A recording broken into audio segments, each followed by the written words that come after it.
If you're going to count from 1565 to 1898, how many years? Anyone?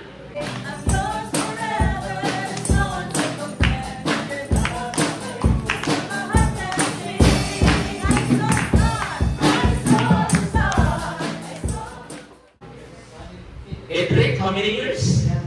333 years. So could you imagine? Imura nang i-deduct 1898 minus 1565, that is 333 years we are under during the Spaniard colonization, that is the Spanish colonial period. Then aside from that, 1898 to 1946, American colonial period. During this time, after the Spanish, isunod ang English. English as the medium instruction at school and public school was established. That's why English was a medium of instruction during 1898 to 1946. Then 1942, how many years from 1898 to 1946? Pila ka years? 48 years. Very good. How about 1942 to 1945? 3 years. And during the time, that is Japanese occupation, ang mga Japanese na po. So during this time, education was severely disrupted. Underground classes was held. Na naman, it's because our way of education is not being connected, but it is disrupted. Then we have here the post-World War II. So during the post-World War II period, the education was rebuilt. So meaning this is now already rebuilt of the education. The Education Act of 1949 was implemented. So nagsugod na diri until such time ni abot sa contemporary. In the contemporary, the implementation of the K-12 basic education program was held. That's why education in the Philippines is very complicated to implement. Just because every one of us has a right of education. Okay, so let's start from discussing key functions of education. The first one, everybody read. Socialization. Okay, so what is socialization? This is teaching norms, values, and customs. And we know the fact what is norms, what is culture, what is customs, and what is values. Right? We know the fact that already that we have discussed that previously. And this is all about our attitude, this the way, the type of living, the style of living that we have. And socialization is one of an agent within you and I, and especially your friend, are able to have this communication. And one of that communication is the social media. So, ang social media, yan ang pinakamalaking tool na ating magagamit in order for us to socialize. Even our friends and our loved ones out there are able to communicate us because of socialization in the social media.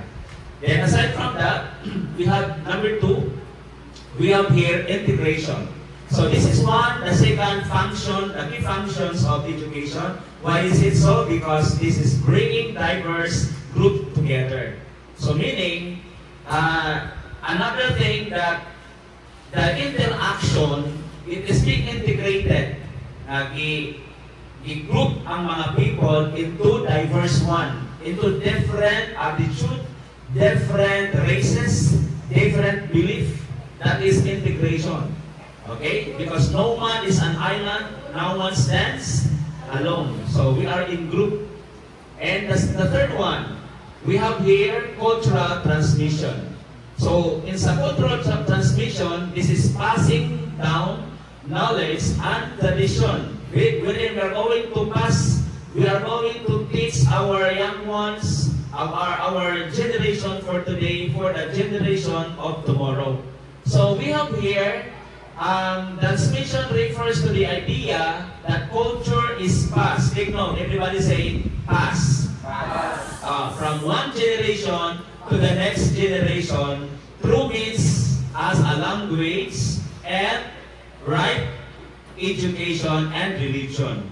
So we have here under cultural transmission, there are three types of transmission. Okay? Jean Khaled, what is the first type of cultural transmission? Vertical transmission. Okay. What is vertical transmission?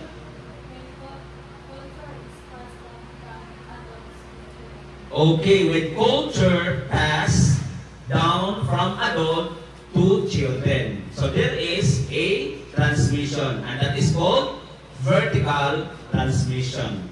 Okay, what is the second one, Joshua?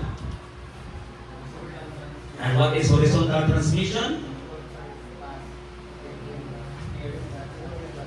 Okay, very good. So horizontal transmission, when a culture is passed between peers, such as classmates. So example, in our group, so that is called horizontal transmission. Okay, Yuki, what is the third types?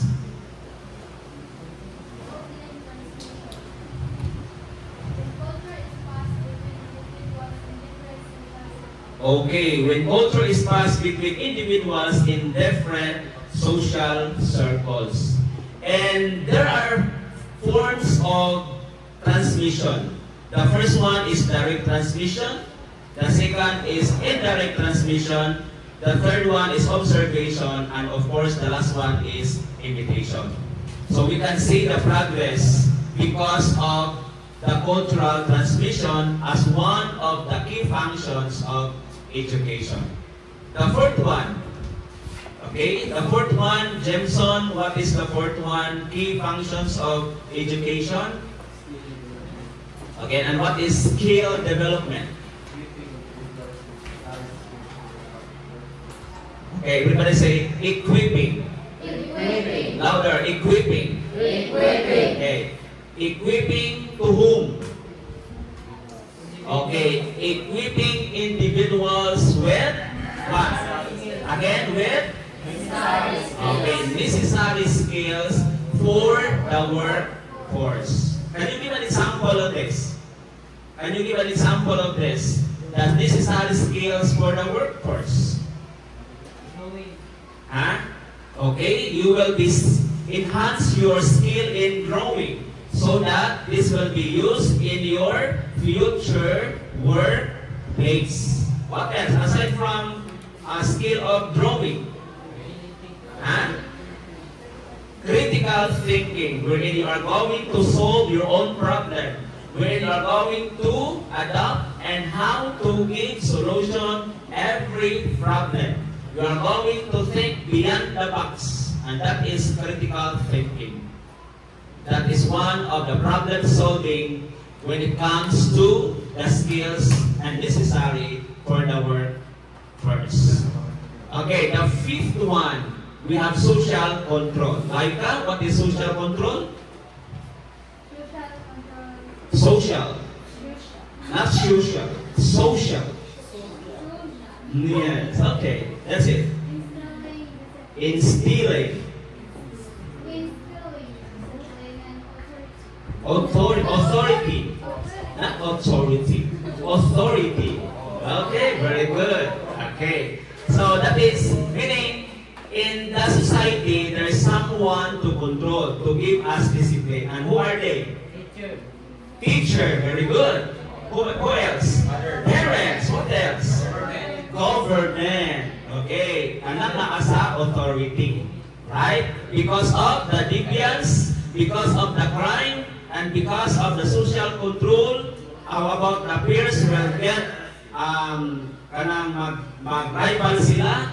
Of course, na ay mga people in the authority will come and give justice. And of course, our judge, no, in the crime, there will be punishment if we will deviate all what is being required in the law.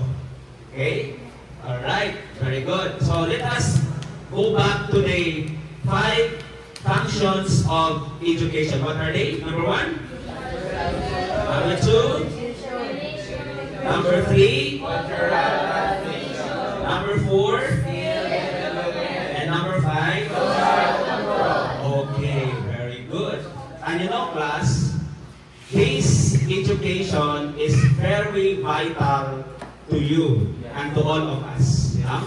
According to your answer yesterday, how is education important? Your answer is? Because education is the key of success. What else? We can be professionals someday, and I like that. I'm so excited.